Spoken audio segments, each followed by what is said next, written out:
The broadcast is now starting. All attendees are in listen-only mode. Of the I don't have the right name, the longitudinal study of students in St. Paul seems to be mid-80s. And she can give her more detailed information as she wants to. Well, we can just start going around here.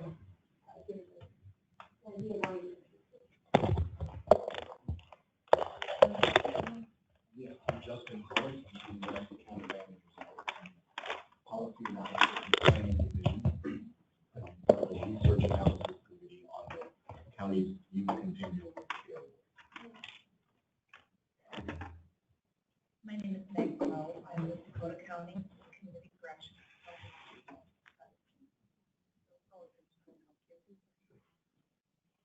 Karen Cartwright. I'm a former volunteer employee. I devoted my career to the elderly. But I think our young people have a challenge today.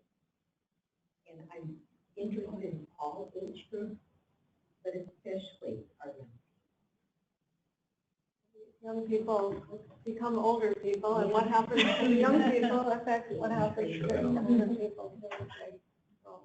Hi, I'm Megan Austin. I'm a sociologist of education, and I'm a visiting scholar at the University of Minnesota this year.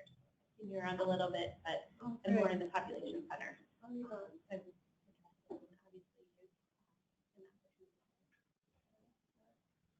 I'm Noah Shepard. I'm the Youth Services Manager for Family Pathways. This is a nonprofit in East Central Minnesota. I'm Myra Russell-Clay. I work at the Minnesota Department of Education. I do program evaluation for the community learning centers in Minnesota.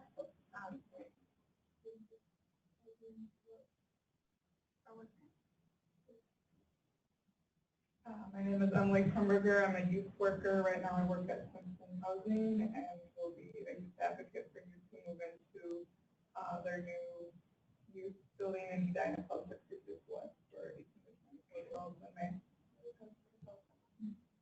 Hi, my name is Peter Bedurtha. I'm an analyst with Hennepin County, and our department works on a little bit of everything. And so this is one area that we have looked at, so I'm really interested in learning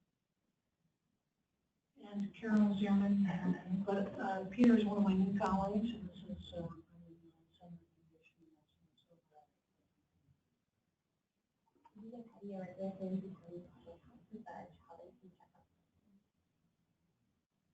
Okay, terrific group here.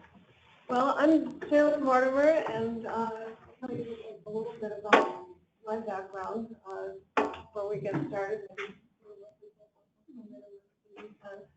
I've been at the university for a very long time. I arrived here in 1973. I've always been interested in the life course, social psychology, development, youth development. And I started the youth development study because at that time, and this was in the early 80s when I started thinking about this, most teenagers were employed after school. And there was quite a great debate raging about whether this use of time was valuable or not for young people. And on the one side were those teenagers who wanted to work, and they were quite enthusiastic. Their parents wanted them to work. They thought that this built character and helped them to learn how to handle money and got them ready for the workforce. But on the other side were developmental psychologists who thought that this was really quite a negative thing, and by working, adolescents were taking on responsibilities that they were really not developmentally ready for, that they had just too much going on with their schoolwork and their jobs. So, so there was developmental psychologists, and also some educators were complaining about kids coming to school tired and not being able to go to after-school programs and not able to meet with them after school. So at that time, there was very little data about this. There are a lot of impressionistic kinds of, anecdotes that people would tell about, good things and bad things.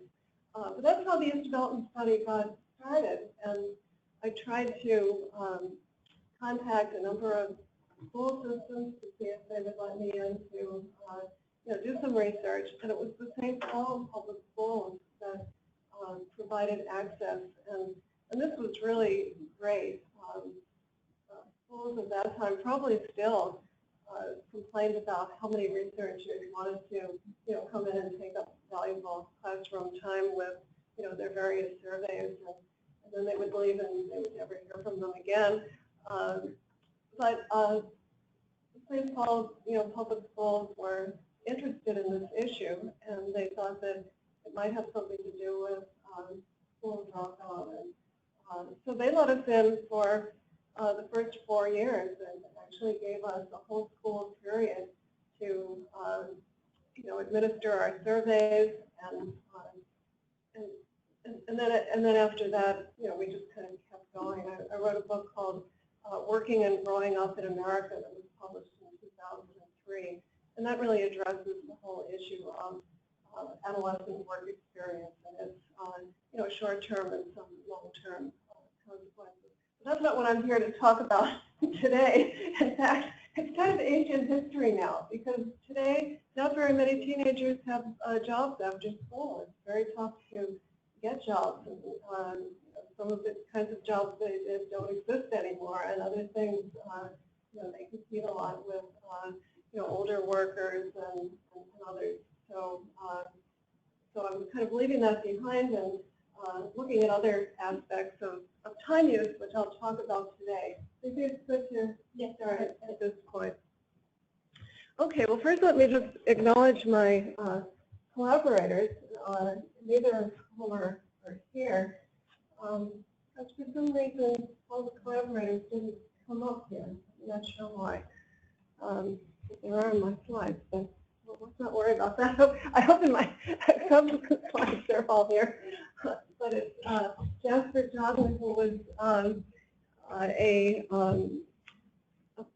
pre-doc at the Minnesota Population Center last year, and he was very interested in youth issues from Germany, and now he's working for this international organization for migration in Berlin. The second collaborator is Jen Doty, who's a postdoc in the School of Public Health. And you may have met Jen, yeah. And then Dom Rolando, who is in applied economics at the university. So here's another debate that's going on, and it's about activities of teenagers, and also it applies to children. The recognition that after-school activities can be beneficial, but if there are too many of them going on, that maybe youth lives are just too full of scheduled activities, and they're too busy. And there have been studies that indicate that organized activities have positive effects on teenagers, but unstructured time, just sort of hanging out with your friends, may not be so good. So in this study, we have two questions that we're addressing.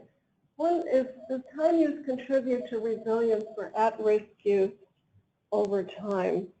So youth who might be considered to be at risk, who aren't doing very well, who have a lot of difficulties, does it really, help them to get into activities like this, or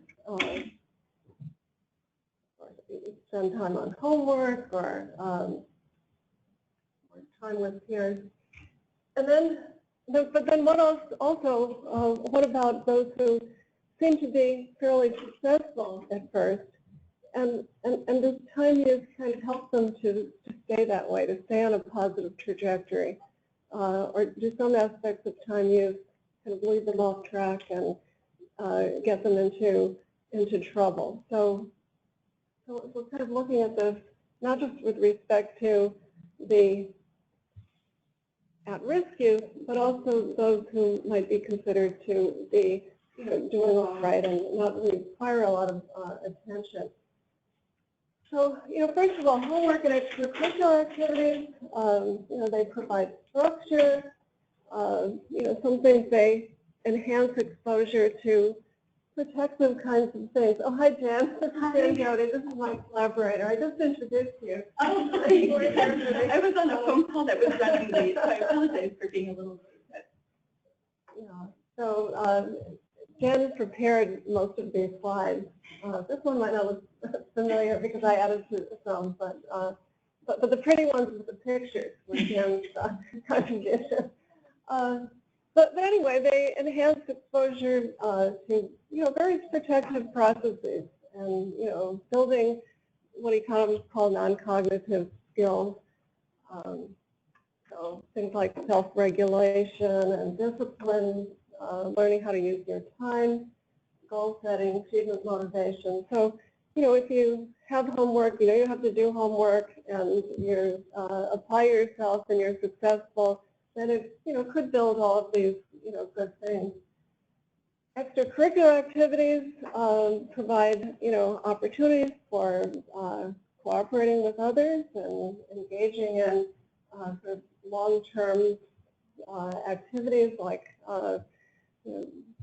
competitive sports or having a theater group and putting on a play, and so cooperative things. Positive social ties, developing social skills, and building a kind of sense of belonging and community. And if they're connected to the school, this could enhance the engagement with school, identification with the school. And reduce negative uses of time. So if you view time as sort of a zero-sum game, if you're spending a lot of time doing these good things, you'll have less time for hanging out with peers and maybe getting into trouble. Time with peers, criminologists, people who are concerned with delinquency, have done research on this, and they have very little good to say about spending time with peers. It seems like the more time that you spend with peers, the greater likelihood there is that you'll get into trouble. Now, of course, peer groups are different, and some peer groups may be very pro-social and achievement-oriented, but in general, the more time spent with peers, the more likely this kind of risk behavior occurs. And then again, if it's a zero-sum game, may reduce to more beneficial uses of time. So here's some, correlates of adolescent time use. And, the more you do homework, the better your academic achievement. And some suggested that if you do your homework and if you're successful, then you'll learn the value of kind of delayed gratification, and you won't be, valuing the sort of present time,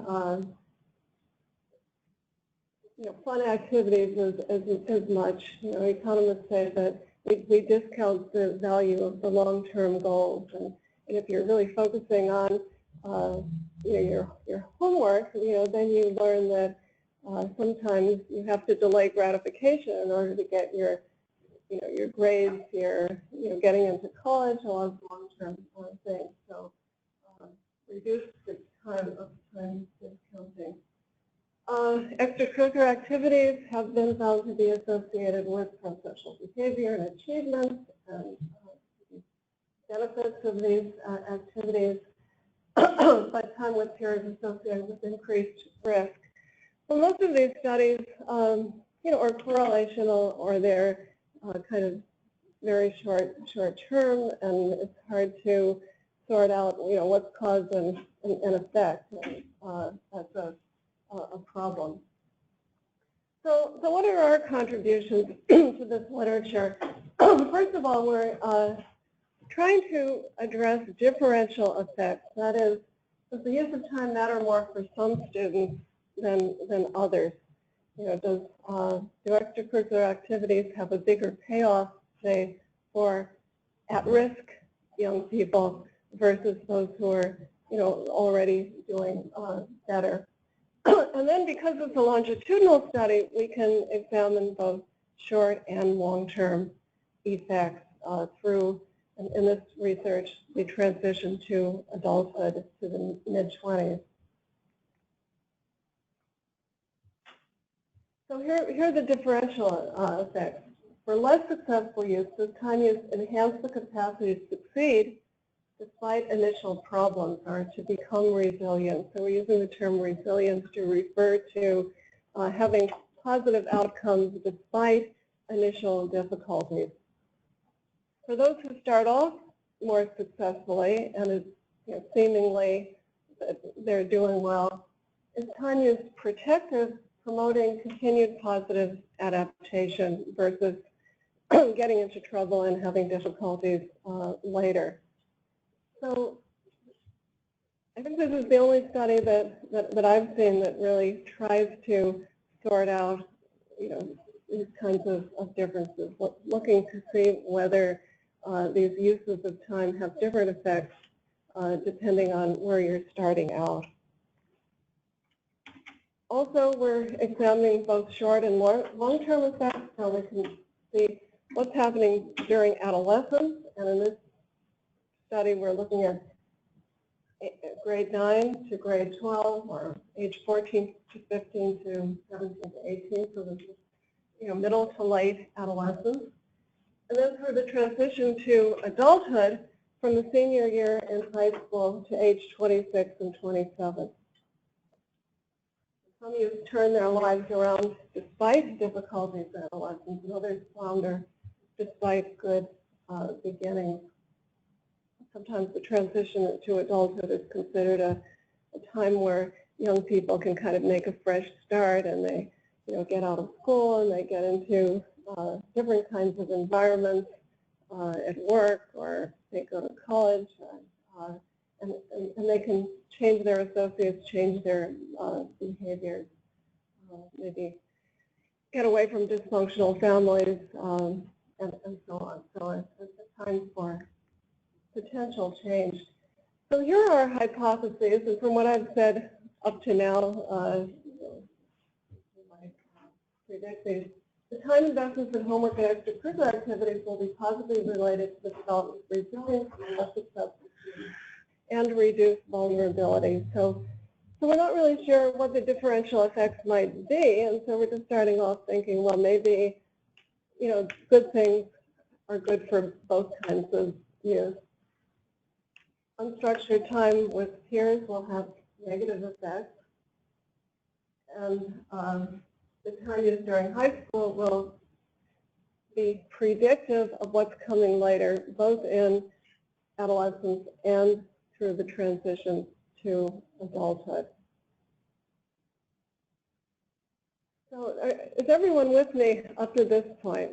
You know, we're using the term resilience to refer to overcoming for beginnings, and we're using the term becoming vulnerable for those who start off well, but then decline. Okay.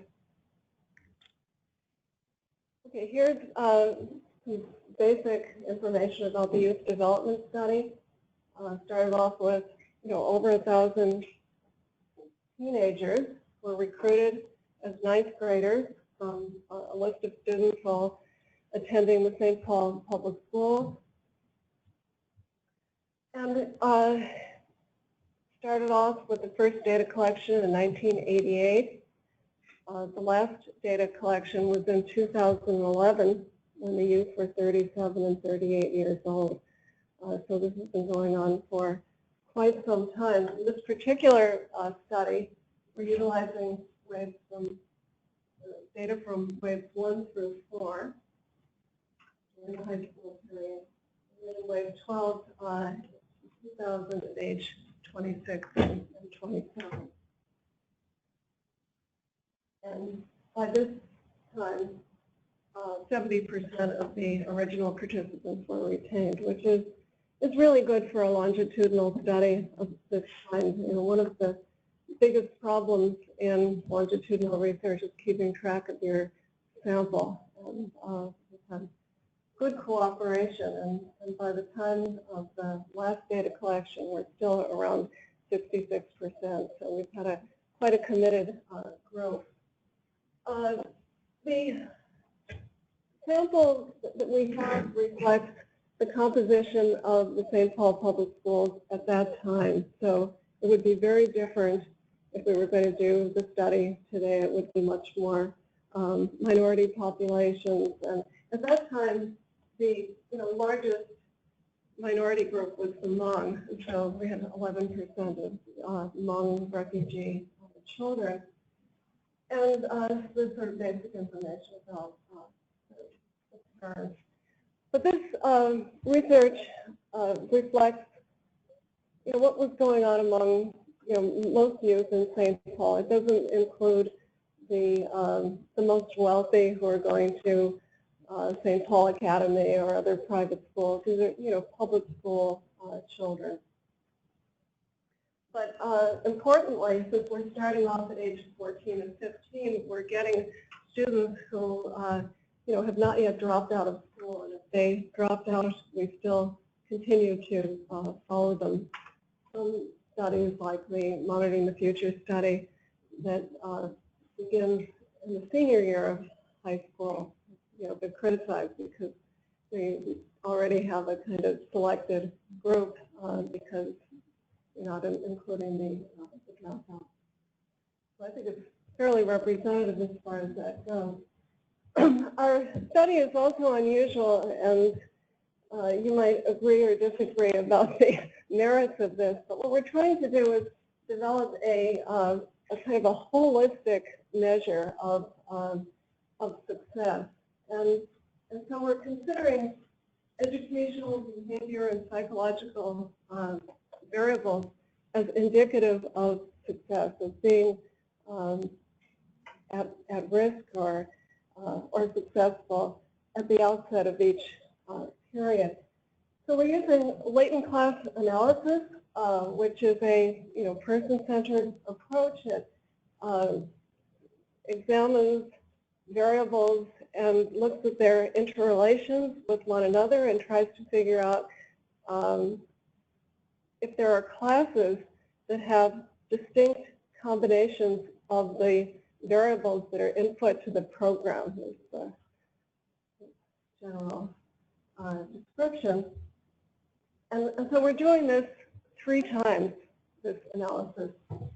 In mid-adolescence, age 14 and 15 in the 9th grade, late adolescence in the 12th grade, and then in early adulthood at age 26 and 27.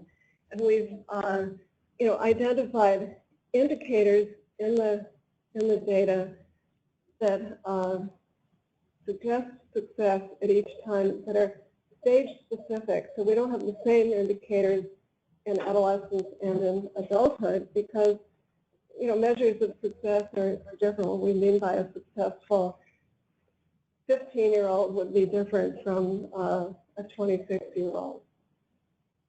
So this method uses categorical data. Some of our indicators are continuous and some are categorical by nature to start off with.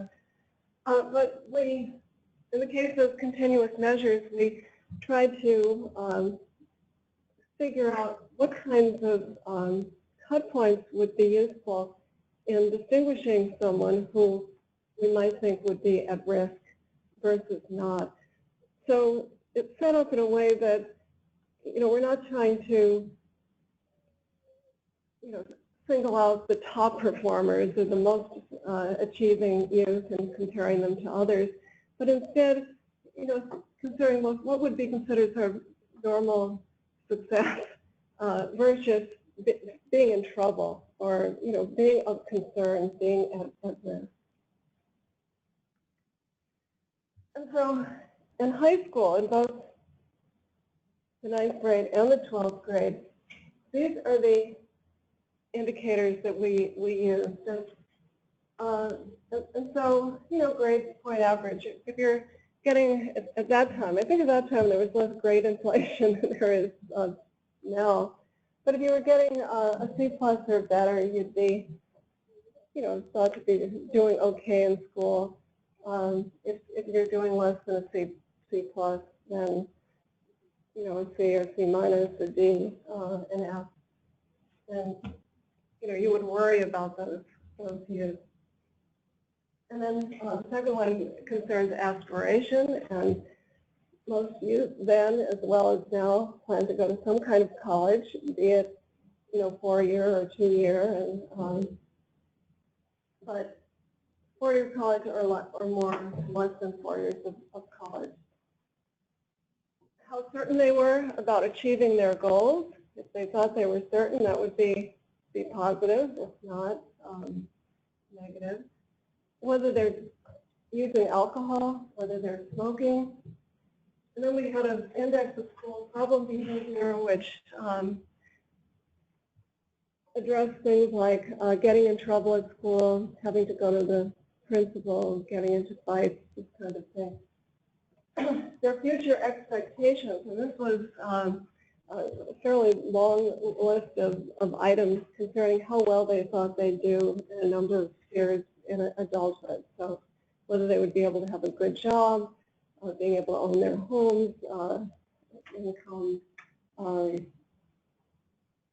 having good relationships with their partners, their children, being active in the community, all these, a lot of different things. And then how intrinsically motivated they were, and this referred to their attitudes towards school. And so positive would be liking school, thinking that school is teaching them things that they will find useful in the future, thinking it's valuable to go to school. And then negative would be disliking school and thinking you're not learning anything that will be valuable. So in each case, we tried to, define cutoffs that would distinguish those who were, sort of doing fairly well, and then those who seemed to be floundering or, cause for concern. And please interrupt me if you think that, if you have any questions. I have a question. So this is all sort of like with school behavior, self-reporting, or is there? Right, it's all self-reported. Yeah. So with 30% of the sample dropping off, can you tell us a little bit about how the people that you lost track of were different than the ones? Okay, we've done, those attrition kind of analyses at, all different points, and it turns out that those who are doing better tend to stay in a sample, and this is always the case. And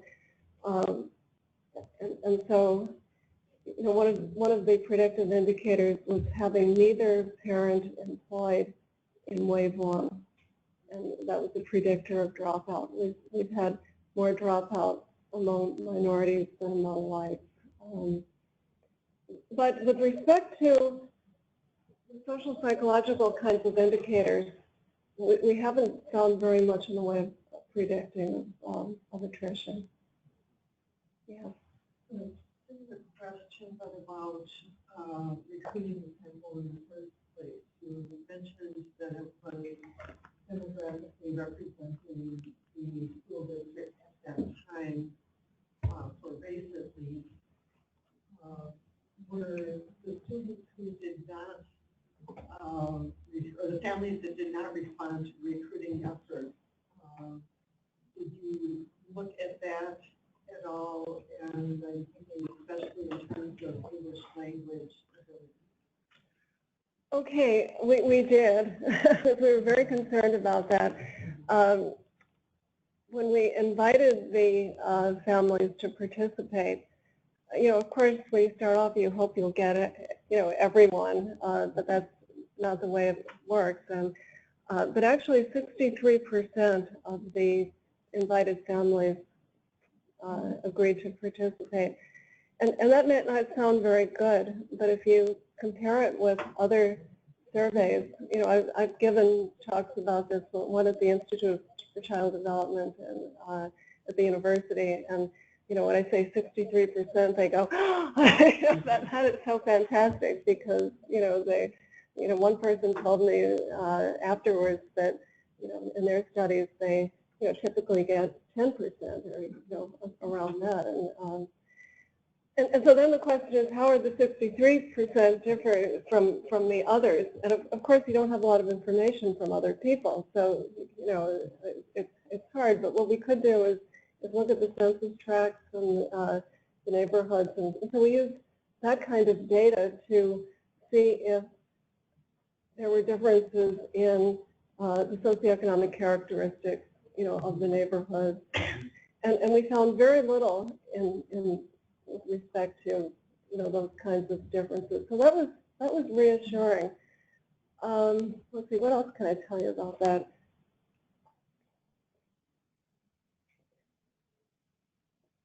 You know, we knew what classes they were in, and we had information from the schools about the age of the student, and so the students who were older than others were less likely to participate, and those, you know, have been left behind. But other than that, there wasn't very much going on there. There was a slight tendency for the girls to be more likely to be in the study than the boys, but there was a lot of socioeconomic variation, at least from the neighborhoods. The one thing that we worried about that we couldn't really investigate in a systematic way was whether those youth who, you know, might be considered to be in greater difficulty were not participating in the study. And we had some anecdotal kind of evidence for that, because when we did follow-up, you know, we sent out invitations, and we sent out additional letters and postcard reminders, and finally wound up calling people. And there were situations where the parents or the caretaker would say, you know, we haven't done this because, you know, the parent is away or the child is living somewhere else now. And then we had the sense that, at least for some of the youth, it could be that those who were sort of not in what we might consider a typical American family, you know, or there was some kind of disruption going on. But there really wasn't a way of investigating that in a systematic way. We had to get a signature from parent and child, and so it required coming together and talking about this, and you know, having enough organization to you know, be able to carry out that exercise to participate in the study. And then, because of the human subjects requirements, we had to give them lots of information. I mean, there, you know, lots of paperwork about the kind of the nature of this survey and what to be, you know, expected, and then there would return envelopes, just a lot of things. And I recall in the beginning phases of the study starting to go to conferences and presenting papers, and you know, this is called active consent, and it yields much lower response rates than passive consent. And at that time, schools were not all interpreting the federal regulations on human subjects protection in the same way. And at other schools, they were still using passive consent. And so people would just, you know, distribute surveys in classrooms, or, you know, it would be, you distribute an invitation, and then, you know, parents are asked to call the school or somehow communicate that they don't want their children to participate, and so they opt out. You don't know if parents even get those. The children would bring them home. But if you use passive consent, then you get like 98%, and you know, you have to worry about the use active consent. Well, it's a very long digression, but that's an important issue. You know, who's participating in the study? Okay. So where were we? Okay, so here's these success indicators in high school, and then in young adulthood, it's a different set of issues. So how certain you are that you'll eventually achieve your career goals, whether your current status or whether your current job is considered related to your career or a stepping stone or not at all related, just something that I'm doing to pay the bills. Whether they're employed or not, how satisfied they are with their job, how much educational attainment they've received by the age of 26 and 27. How economically self-sufficient are they? Are they 100% supporting themselves with their own earnings or those with a spouse or partner? Are they getting funds from relatives or government or other combinations? And then health, we had indicators of whether they had to curtail their activities because of chronic physical or mental health conditions.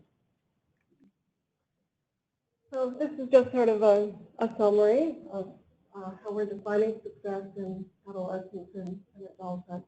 And I'd just like to emphasize that this holistic approach is really quite different from what's usually done in the literature, where a researcher will take sort of one thing and consider that the outcome instead of considering a bunch of things like this.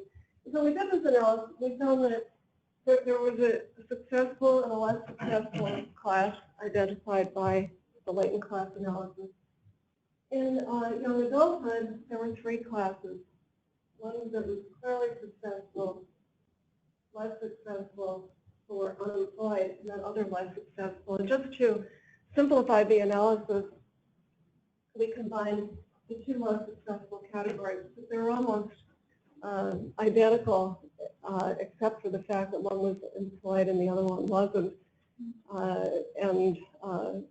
At this stage, young people are often sort of moving from employment to unemployment as they're sorting themselves out and trying to establish themselves in the labor force. So this is kind of our main dependent variable, and so at each time you could be successful or not successful.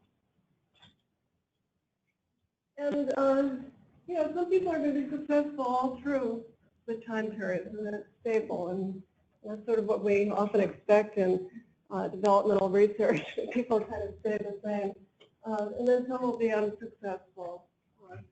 But some people will be moving from one group to another, and if you're moving up, then I'm considering that resilient. If you're moving down these periods, you're becoming vulnerable. So this is the resilience, and then the other way would be vulnerability, which would be 26, 27. Okay, so you might ask, well, how many are in these categories? And, here are the stable people, stably successful, stably unsuccessful. And so, since we're not trying to separate the highest achieving, this is a distribution that kind of makes sense. You'd expect most people to be fairly successful. And there's about a quarter of the sample that is becoming unsuccessful or vulnerable in this period. And then conversely, being at risk or unsuccessful, and then showing resilience by the end of the period. So when we embarked on this, my greatest fear was that we would just have these people. There wouldn't be very much movement around, but actually it turned out that we have proven to analyze. Then we go into adulthood, and it's a kind of a similar configuration, but there's more movement in adulthood as suggested by this notion of a fresh start. So, about half are stably successful, about half are more than half are unsuccessful. Stay that way. Okay, here are our independent variables. The average hours per week across 4 years of high school. They're claiming that they're spending about 8 hours a week. Extracurricular activities, spending about 9 hours. And then leave time with peers in the evening. You know, how often are they getting together with their peers in the evening? And then on average, 2.5 evenings per week. So we're taking these measures across the 4 years of high school. Then also in our analysis, we're controlling a lot of things because it could be that both time use and success are being driven by socioeconomic status, expectations of parents, all these kinds of things. What happens? Weather announcement.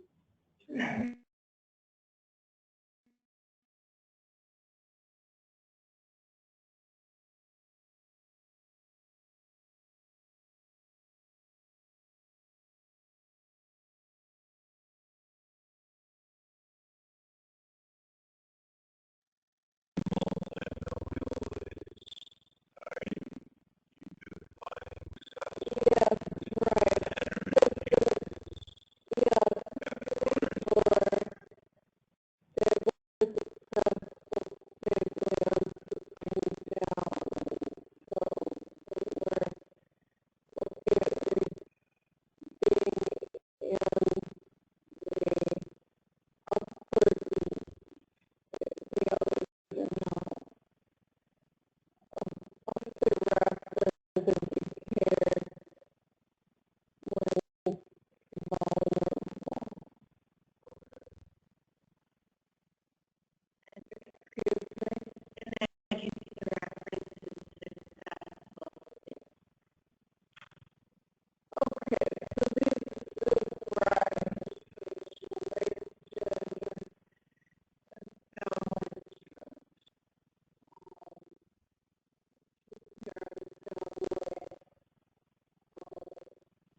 point